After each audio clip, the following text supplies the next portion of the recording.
Hello guys, how are you all? Welcome to my channel Skylight Tutorials. तो dear students, last video में हम लोगों ने laws of motion के कुछ टॉपिक्स डिस्कस किए थे। जैसे हमने मोमेंटम डिस्कस किया था, हमने इनर्शिया डिस्कस किया था, हमने न्यूटन के तीनों लॉज डिस्कस किए थे। तो आज हम उन लॉज के आधार पे जो हमने पढ़ा है उसके बेस पे क्वेश्चन सॉल्व करेंगे और हम एक टॉपिक और डिस्कस करेंगे, that is law of conservation of momentum.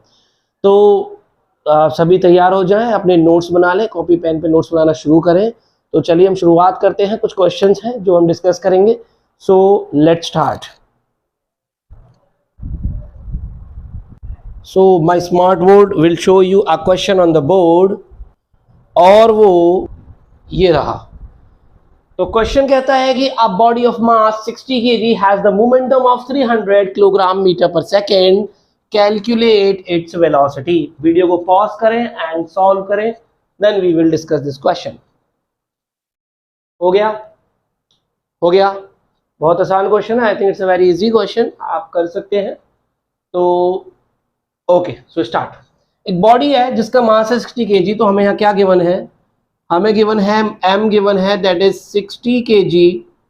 उसके बाद जिसका मोमेंटम है 300 किलोग्राम मीटर पर सेकेंड, यानी कि P हमें गिवन है, that is 300 kilogram metre per second. Question कहता है कैलकुलेट इट्स वेलोसिटी। आपको वेलोसिटी बतानी है, तो आप सबसे पहले आप जो जानते हैं वो लिखे। आपको पता है फॉर्मूला होता है मोमेंटम का कि as P is equals to m into में v।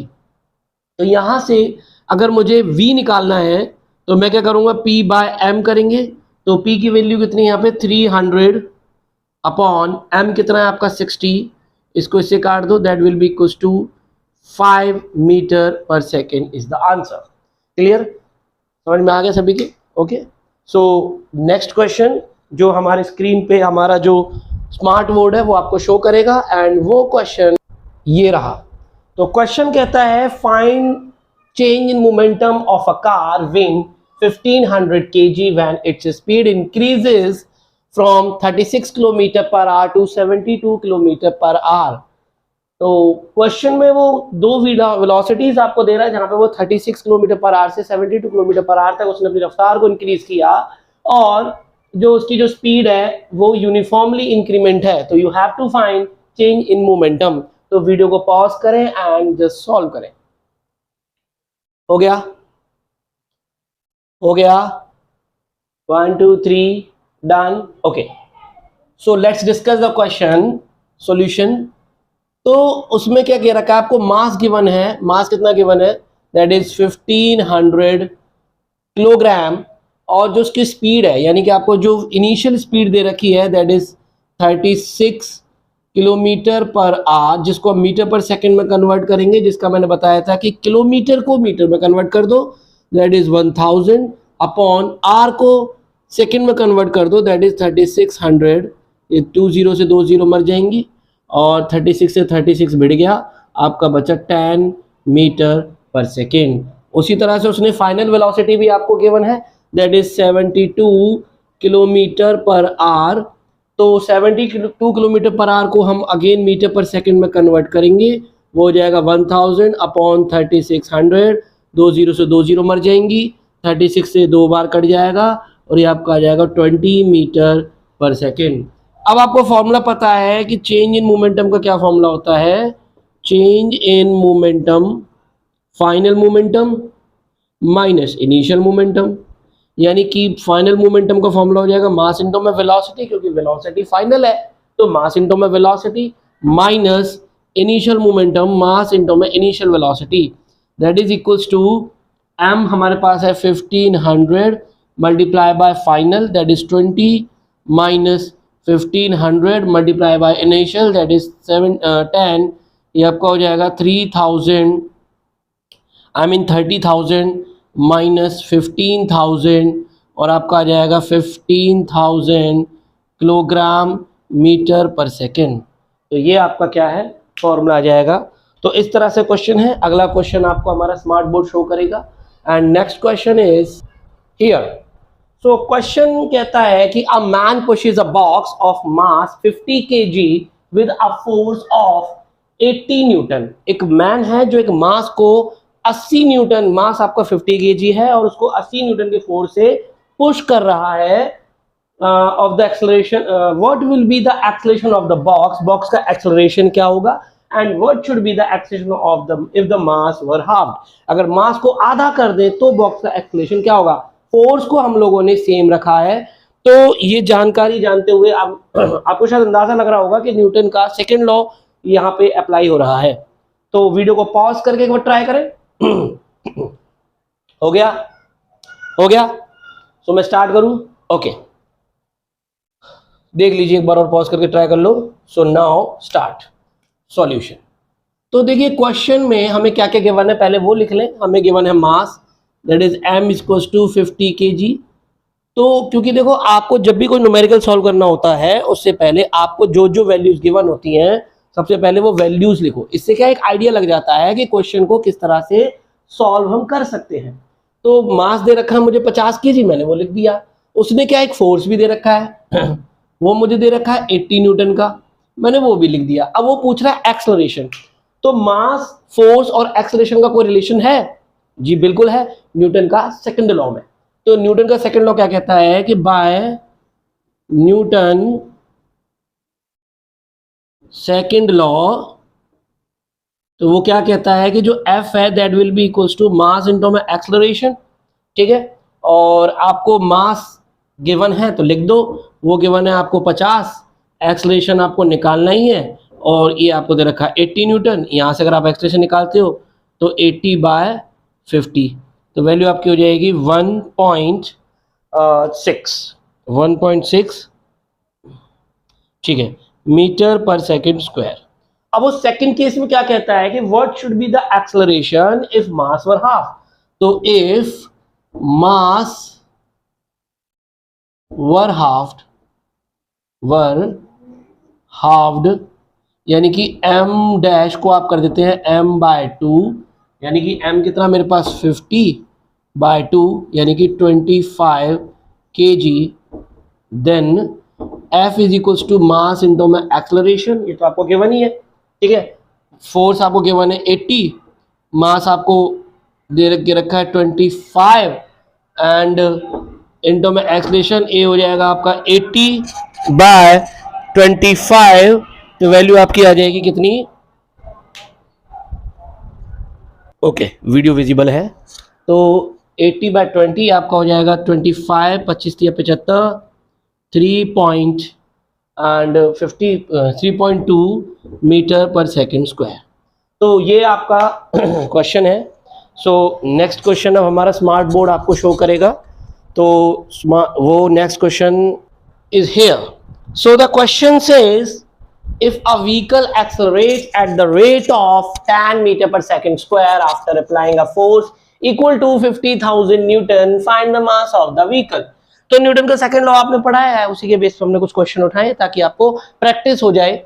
So just try to solve this question, video को पॉज करें एंड सॉल्व करें।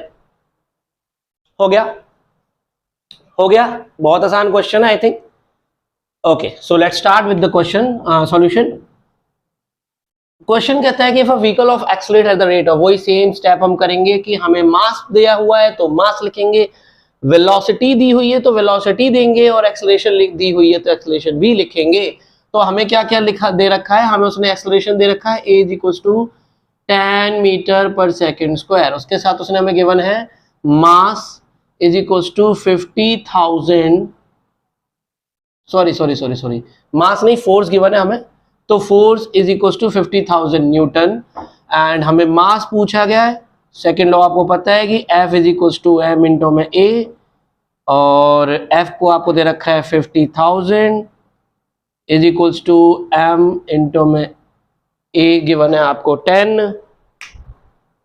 Okay, video is good. So यहाँ से m की वैल्यू आपकी हो जाएगी दैट इज 50,000 अपॉन 10, इससे कट जाएगा यानी 5,000 किलोग्राम। ये आपकी वैल्यू हो जाती है किसकी, मास की, और यही पूछा गया है। तो नेक्स्ट क्वेश्चन कंप्यूटर स्क्रीन आपको शो करेगा, यानी हमारा जो स्मार्ट बोर्ड है it will show you the next question and the next question is here. अब आप ये कहेंगे कि सर बोर्ड तो आपका व्हाइट बोर्ड है और आप इसको स्मार्ट बोर्ड कह रहे हैं। तो बेटा स्मार्ट बोर्ड में इसको इसलिए कह रहा हूँ क्योंकि आप लोगों को स्मार्ट बना रहा है, इसलिए स्मार्ट बोर्ड हुआ। अब व्हाइट तो व्हाइट ही होता है, ऑब्वियसली व्हाइट बोर्ड है मेरा, बट ये आप लोगों को क्योंकि स्मार्ट बना रहा है, स्मार्ट बच्चे सामने बैठे हुए हैं, उन्हें और स्मार्ट कर रहा है, इसलिए आपका स्मार्ट बोर्ड हो गया। ठीक है, सो चलो question is here, a car of mass 1000 kg moving with a velocity of 36 kilometre per our hits a wall and comes to rest in 5 seconds. Find the force exerted by the car on the wall. आपको force बताना है कि car ने wall पे कितना लगाया, क्योंकि वो 5 सेकंड में रुक जाती है। देखो जो पहले वीडियो को पॉज करके सॉल्व करें, देन मैं एक्सप्लेन करूंगा। Pause it and solve it. हो गया, हो गया, okay. So let's start solution. Solution कहता है कि कार का जो मास है वो 1000 kg है, तो जो गिवन है पहले वो लिखेंगे ना, दैट इज 1000 kg, ये गिवन है हमें। Moving with the velocity of 36 kilometre per hour, तो जो वेलोसिटी है वो 36 किलोमीटर पर आवर है और हिट्स द वॉल। अभी ना हमें ये नहीं पता कि वेलोसिटी इनिशियल है या फाइनल है, ठीक है, तो हम कुछ नहीं रख रहे क्योंकि हम क्वेश्चन पूरा पढ़ते हैं। एंड कम्स टू रेस्ट, तो इसका मतलब फाइनल वेलोसिटी 0, क्योंकि रेस्ट पर वो आ रहा है, लास्ट में रेस्ट पे आ जाता है, तो फाइनल वेलोसिटी 0, इनिशियल वेलोसिटी हो जाएगा आपकी 36 किलोमीटर आवर। तो यू आपका हो गया 36 किलोमीटर पर आवर। इसको आप कन्वर्ट करेंगे मीटर पर सेकंड में, तो same way, same method, 36 into में 1000 अपॉन 3600, वो वही चीज होती है जो 5/18 हम लोग करते हैं, तो मैंने इसको ओपन डायरेक्टली कर दिया है। तो 2 0 से 2 0 0 हो जाएंगे और 36 के ये कट गया, आपका आ जाएगा 10 मीटर पर सेकेंड। SI में हमने कन्वर्ट कर लिया। आपको टाइम भी गिवन है, दैट इज 5 सेकेंड, और फाइनल आपको पता है वो रुक जाती है। सबसे पहले मुझे फोर्स निकालना है, तो फोर्स के लिए मुझे एक्सेलरेशन चाहिए। आपको पता है कि F इज इक्वल टू जो होता है दैट इज M इंटू में A होता है, यानी आपको अभी A चाहिए, और A निकालने का फॉर्मूला होता है V minus you upon T. तो V आपका कितना है, that is 0 minus 10 over time जो गिवन है दैट इज 5 सेकेंड, यानी कि -2 मीटर पर सेकेंड स्क्वायर। ये आपका आ गया एक्सेलरेशन। अब आपको निकालना है फोर्स, तो F is equal to M into में A, तो M आपका गिवन है दैट इज 1000 इंटू में एक्सेलरेशन आपको गिवन है -2, तो आपका हो जाएगा -2000 न्यूटन। तो इतना फ्रिक्शनल फोर्स लगा, तो नेगेटिव जो साइन है ना यहाँ पे, negative sign shows that frictional force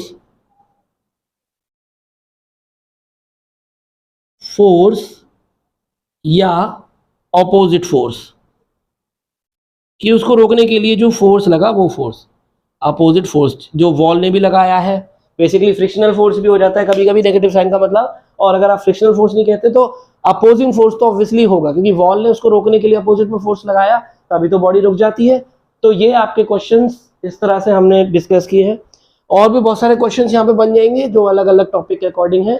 तो न्यूमेरिकल प्रैक्टिस हम यहाँ तक करेंगे। तो let's start with the next topic, and the name of the topic is law of conservation of momentum. तो टॉपिक का नाम है law of conservation of momentum. I am going to rub it, note करना तो video को pause करके आप note कर लेना। सो टॉपिक को ले लेते हैं, law of conservation of momentum. कि मोमेंटम जो होता है ना वो हमेशा कंजर्व्ड होता है, यानी कि final momentum is always equal to the initial momentum. तो टॉपिक का नाम है that is law of conservation of momentum. तो मोमेंटम को किस तरह से आप कंजर्व करते हैं ये उसके ऊपर है। हम नहीं करते मोमेंटम को कंजर्व, मोमेंटम ऑलरेडी कंजर्व रहता है। तो वो क्या कहता है कि टोटल मोमेंटम किसी भी सिस्टम का, total momentum of a system, ये आप इसको कह सकते हो isolated system, not system, isolated system always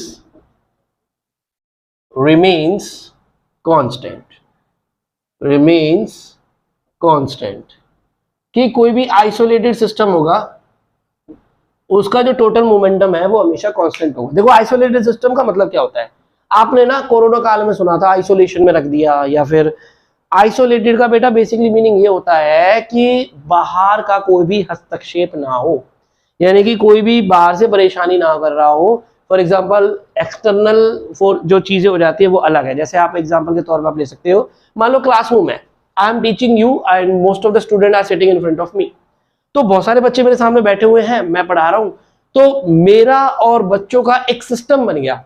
अब मान लीजिए कोई प्रिंसिपल सर है, वो बाहर से मुझे ऑब्जर्व कर रहे हैं कि मैं कैसा पढ़ा रहा हूं, या बच्चों को ऑब्जर्व कर रहे हैं कि बच्चे कितना पढ़ रहे हैं, तो वो एक जो हो जाएगा वो एक्सटर्नल एजेंट हो गए जो हमारे इंटरनल सिस्टम पर नजर रख रहे हैं।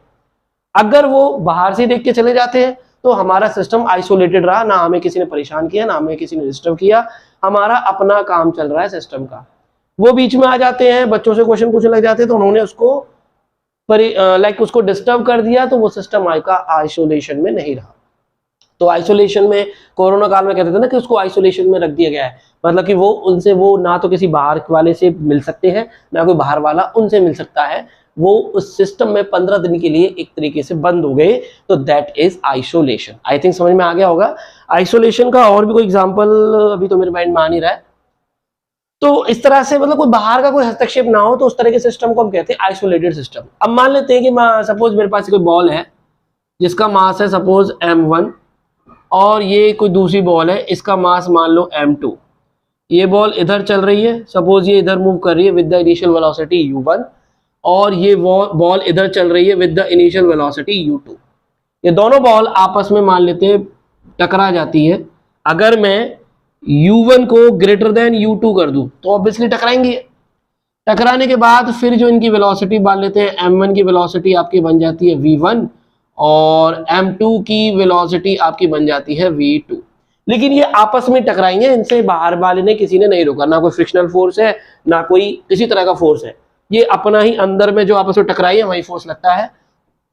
ये आपका m1, ये m2, मान लेते हैं इस पर फोर्स लगता है F12 और इस पर फोर्स लग जाता है F21। जब टकराएंगे तो फोर्स लगेगा। तो उस केस में जो मोमेंटम है, then by law of conservation momentum, law of conservation of momentum,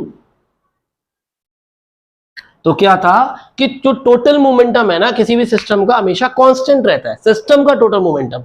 अब देखो दो बॉल का सिस्टम है, ये हमारे पास ये दोनों मिलके एक दो बॉल का सिस्टम बन रहा है, तो इस सिस्टम का जो टोटल मोमेंटम होगा फिलहाल के केस में वो हो जाएगा पहली बॉल का momentum that is m1u1 plus दूसरी बॉल का मोमेंटम दैट इज m2u2। अब ये जो टोटल मोमेंटम है ना ये हमेशा बराबर रहेगा, यानी कि टकराने ये आपस में कोलाइड करेंगे, कोलाइड करने के बाद का जो मोमेंटम रहेगा वो आपका बराबर होगा, यानी कि आप इसको कह सकते हो इनिशियल, और ये आपका हो जाता है फाइनल। तो इनिशियल मोमेंटम फाइनल मोमेंटम हमेशा बराबर रहेगा, तभी तो कांस्टेंट रहेगा। तो यहाँ पे आपका हो जाएगा m1 v1 और प्लस m2 v2। तो ये आपका हो जाता है law of conservation of momentum, यानी कि टोटल मोमेंटम जो हो जाएगा, यानी आप कह सकते हो कि total momentum is equals to constant. तो ये सब चीज आपके नोट्स में जाएगा। तो ये कहता है law of conservation of momentum. अगर आप चाहें तो हम इसको प्रूफ भी कर सकते हैं अभी थोड़ी देर में, तो कर लेते हैं, इसको एक बार नोट कर लो एंड वीडियो को पॉज करके आप नोट कर सकते हैं, देन हम इसका एक प्रूफ ले लेंगे और फिर इसके ऊपर कुछ क्वेश्चंस हम डिस्कस करते हैं। तो वीडियो को पॉज करके नोट करें। वीडियो थोड़ी सी कैमरा टेढ़ा हो रखा है, बट इसको सही करूँगा तो पूरा बिगड़ जाएगा, तो कोई बात नहीं। चलिए, तो पॉज करके नोट कर लिया, I am going to rub it. तो लेट अस डिस्कस, मैं यही कर देता हूँ छोटे से में डिस्कशन, उसी में आपका समझ में आ जाएगा। तो देखिए, आपको पता है कि by Newton third law, by Newton third law, जो फोर्स है every action is equal to equal and opposite reaction, कि F12 जो है F21 में बराबर होंगे। बाकी बाई न्यूटन का थर्ड लॉ आपको पता ही है, यही था। अब मैंने बोला F12 यानी कि 1 पर फोर्स लग रहा है 2 के द्वारा। बात को समझो जरा ध्यान से, 1 पे फोर्स लग रहा है 2 से। F12 का मतलब है कि फोर्स ऑन 1/2, जो मैंने पहले डिस्कस किया था। तो 1 पे फोर्स लग रहा है जब 2 से, तो 1 के मोमेंटम में बदलाव आ जाएगा, ठीक है। तो जब 1 पे फोर्स लग रहा है तो 1 के मोमेंटम में जब चेंज आएगा तो वो क्या हो जाएगा, by second law m1v1 minus m1u1 upon t is equals to, उसी तरह से 2 पर फोर्स लग रहा है 1 से, तो 2 के मोमेंटम में बदलाव आएगा। ध्यान से सुनो, 2 पे फोर्स लग रहा है 1 से, तो 2 के मोमेंटम में चेंज आ जाएगा, सीधी सी बात है।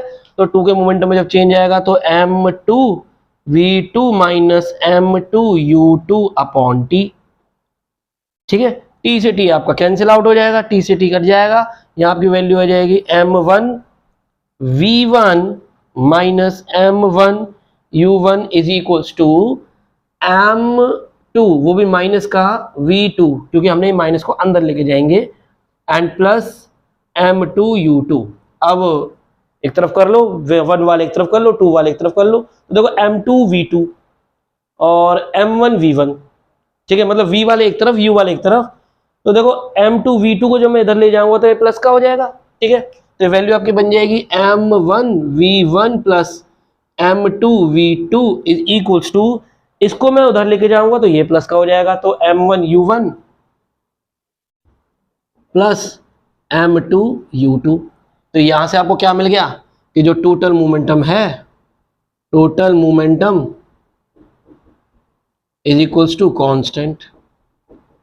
तो ये आपका बन जाएगा law of conservation of momentum. तो वीडियो को पॉज करके इसको नोट कर लें, आई थिंक ज़्यादा टाइम नहीं लगेगा नोट करने में। तो हो गया, हो गया, हो गया। चलिए, तो कुछ क्वेश्चन हम डिस्कस करेंगे, एंड क्वेश्चन आपके सामने हमारा स्मार्ट बोर्ड शो करेगा, एंड वो क्वेश्चन ये रहा। तो क्वेश्चन कहता है कि a bullet of mass 100 kg is fired from a gun of mass 20 kg। Gun का जो मास है वो 20 kg गिवन है, with a velocity of 100 metre per second. Calculate the velocity of recoil of gun. आपको recoil of gun की velocity calculate करनी है। तो देखो, रिकॉइल ऑफ गन क्या होता है कि आपने कभी किसी गन को फायर किया हो तो आपने देखा होगा गन बैक भी आती है। हमेशा न्यूटन का थर्ड लॉ के अकॉर्डिंग आपने गन को फायर किया और बुलेट तो आगे जाती जाती है, लेकिन जो गन है वो भी बैक आती है, और उस जिस वेलोसिटी से वो बैक मारती है वो वेलोसिटी कहलाता है रिकॉइल ऑफ गन। तो इसमें जैसे आप क्या कर सकते हो, तो रिकॉइल ऑफ गन, तो मान लेते हैं कि लेट स्मॉल m जो है वो मास ऑफ बुलेट है, मास ऑफ बुलेट, एंड मान लेते हैं कैपिटल M जो है मास ऑफ गन है, गन मान लीजिए। उसके बाद जो स्मॉल v है वो velocity of bullet after firing, और मान लो कैपिटल V वो हो जाती है आपकी रिकॉइल वेलोसिटी ऑफ गन। तब उस केस में by law of conservation of momentum, by law of conservation of momentum, देखो जब law of conservation of momentum की हम बात करते हैं तो टोटल मोमेंटम है before firing will be equal to total momentum after firing. अब बिफोर फायरिंग में देखिए बॉल, वो सॉरी गन और बुलेट दोनों मेरे हाथ में है, सिर्फ अभी मैंने फायर नहीं की, तो दोनों की वेलोसिटी क्या हो सकती है? हाँ बिल्कुल सही बता रहे हो, हाँ नहीं बिल्कुल सही बात। तो दोनों की वेलोसिटी क्या है? 0। तो राहुल ने बताया कि सर दोनों की वेलोसिटी आपकी हो जाएगी 0। तो ऑब्वियसली मेरे हाथ में तो है दोनों, भाई बुलेट भी मेरे हाथ में है, गन भी मेरे हाथ में। अभी मैंने फायर तो की नहीं, जब फायर नहीं की तो दोनों में से कोई मूव ही नहीं कर रहा, तो दोनों की वेलोसिटी आपकी हो जाती है 0। अब जैसे ही मैंने फायर करी, बुलेट गई आगे और गन गई पीछे, तो बिफोर मोमेंटम जो टोटल वेलोसिटी है that is 0, sorry before firing. And आप इसको चाहो तो ऐसे लिख लो कि small m mass of bullet into में 0 plus capital M mass of gun into में उसकी velocity 0 before firing. After firing उनकी वेलोसिटी जो हो जाती है v plus v, capital V, that is दोनों का टोटल मोमेंटम। अब यहाँ से अगर मुझे निकालना है रिकॉइल वेलोसिटी, तो ये आपकी वैल्यू बन जाएगी 0 is equals to m into में v प्लस m इंटो में v, इसको उधर ले जाएंगे, m इंटो में v वो भी माइनस का हो जाएगा, m इंटो में v मुझे चाहिए लाइक रिकॉइल वेलोसिटी, तो माइनस m इंटो में v upon capital V, sorry capital M। तो ये हमारे पास आ जाती है रिकॉइल वेलोसिटी। अभी फॉर्मूला आप चाहो तो अप्लाई कर लो हियर। तो देखो जो जो वैल्यू आपको गिवन है, आपको क्या गिवन है, आपको मास गिवन है, बुलेट का मास गिवन है, सो स्मॉल m गिवन है 200 किलोग्राम का है। आपको fire with the gun, gun का मास गिवन है 20 किलोग्राम, यानी कैपिटल M गिवन है 20 kg।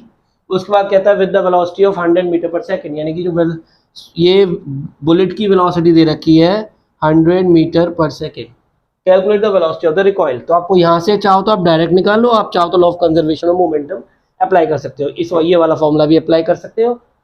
तो अगर मैं ये वाला फॉर्मूला अप्लाई करूँ चाहिए करूँ, आंसर सेम ही आ जाएगा। तो माइनस m स्मॉल m यानी कि 100 इंटो में स्मॉल v यानी कि 100 अपॉन 20, ये कट जाएगा इससे 5 टाइम्स, तो आपको आपकी वेलोसिटी आएगी 500 मीटर पर सेकेंड। तो देखो कितनी तेज रफ्तार से आपकी जो है जो गन है वो बैक मारती है, ठीक है। तो ये आपका आ जाएगा वैल्यू। अगर आप खुद देखिए कि वो जो बुलेट है जिस रफ्तार से आगे जा रही है, गन भी बहुत ही कम ही रफ्तार से आपकी बैक कर रही है, ठीक है। तो वीडियो को पॉज करके एक बार नोट कर लें इसको। अब यहाँ देखिए जो हमें ना गन जो गिवन है, गन का जो बुलेट का जो मास है वो 100 ग्राम है, ना कि किलोग्राम। या छोटी सी गड़बड़ जो मैंने की है, बट कोई बात नहीं, आप उसको कर सकते हो, मेथड सेम ही है। 100 ग्राम कर दो, और इसको 100 ग्राम करेंगे तो यहाँ आपका हो जाएगा 100 बाय 1000 किलोग्राम, और 2 जीरो से 2 जीरो कट जाएंगी, आपकी वैल्यू आ जाएगी 0.5 मीटर पर सेकेंड। तो 0.5 मीटर पर सेकेंड से जो गन है वो बैक मारती है। तो this is recoil of the gun. Video को पॉज करके इसको सॉल्व नोट कर लें।